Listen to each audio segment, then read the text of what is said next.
안녕하세요, 여러분. 요즘 뉴스만 봐도 금값이 계속 오른다는 소식 들리죠? 금 한 돈짜리 반지가 60만 원을 넘어섰고 골드바는 사고 싶어도 품절이라는 얘기까지 나오고 있는데요. 오늘은 왜 금값이 이렇게 계속 오르는지 그리고 앞으로도 더 오를 수 있는지 꼼꼼히 분석해드리겠습니다. 먼저 정말 놀라운 수치부터 보여드릴게요. 2022년 10월 금 한 돈 가격이 약 20만 원대였는데요. 2025년 현재는 60만 원을 넘어섰습니다. 28개월 만에 3배 가까이 상승한 거죠. 이게 얼마나 대단한 수익률인지 아시나요? 같은 기간 주식이나 부동산, 심지어 암호화폐보다도 높은 수치예요. 첫 번째 이유는 지정학적 리스크가 폭발했기 때문입니다. 러시아 우크라이나 전쟁이 장기화되고 있고요. 중동에서는 이스라엘과 하마스 간의 갈등이 계속되고 있습니다. 여기에 미국과 중국 간의 무역 분쟁까지 심화되고 있어요. 경제가 불안할 때 사람들이 가장 먼저 찾는 게 뭔지 아시죠? 바로 안전자산입니다. 금은 수천 년간 인류가 신뢰해온 최고의 안전자산이거든요. 두 번째 이유는 정말 충격적인데요. 중앙은행들이 금을 사재기하고 있습니다. 2023년에 1037.4톤을 매입했고요. 2022년에는 1081.9톤을 매입해서 역대 최대 규모를 기록했어요. 2년 연속으로 1000톤 이상 매입한 거죠. 특히 중국은 2023년 한 해 동안에만 215.9톤을 추가로 매입했고요. 폴란드는 130톤을 매입해서 순위가 23위에서 15위로 급상승했습니다. 왜 중앙은행들이 이렇게 금을 사들일까요? 달러 의존도를 줄이고 포트폴리오를 다변화하려는 전략이에요. 세 번째는 실질 금리 하락에 대한 기대감입니다. 금리가 내려갈 것 같다는 기대감이 커지고 있거든요. 금리가 내려가면 금의 매력도가 상승하고 실질 금리가 하락하면 금값이 상승하는 공식이 있어요. 미국 연준이 올해 금리 인하 가능성을 시사하면서 실질 금리가 떨어질 거라는 기대감이 금값 상승을 이끌고 있습니다. 네 번째는 달러 약세의 영향이에요. 2025년 들어서 미국 달러가 주요 통화 대비 10% 이상 하락했어요. 달러가 약세를 보이면 금값이 상승하는 경향이 있고요. 달러에 대한 신뢰도가 하락하면 대체 자산인 금을 선호하게 됩니다. 다섯 번째는 트럼프 대통령의 관세 정책 파급 효과예요. 트럼프 대통령의 관세 정책이 무역 전쟁에 대한 우려를 키우고 있고요. 이로 인해 경제 불확실성이 증가하면서 인플레이션 압력도 커지고 있어요.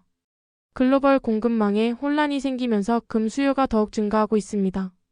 전문가들은 트럼프 관세로 재현되는 무역 전쟁이 중앙은행들의 금 매입을 더욱 가속화할 것이라고 분석하고 있어요. 그렇다면 앞으로 금값은 어떻게 될까요? 전문가들의 전망을 보면 상당히 낙관적입니다. 골드만삭스는 3,000달러 돌파를 전망하고 있고요. 전문가들의 컨센서스는 연말에 3,560달러에서 3,925달러 사이를 예상하고 있어요. 우리나라 돈으로 환산해보면 어떻게 될까요?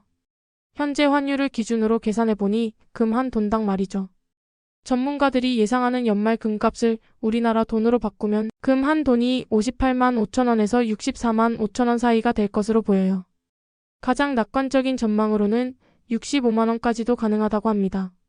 현재 금 한 돈이 약 60만 원 선인 걸 생각하면 연말까지 최대 5만 원 정도 더 오를 수 있다는 얘기네요.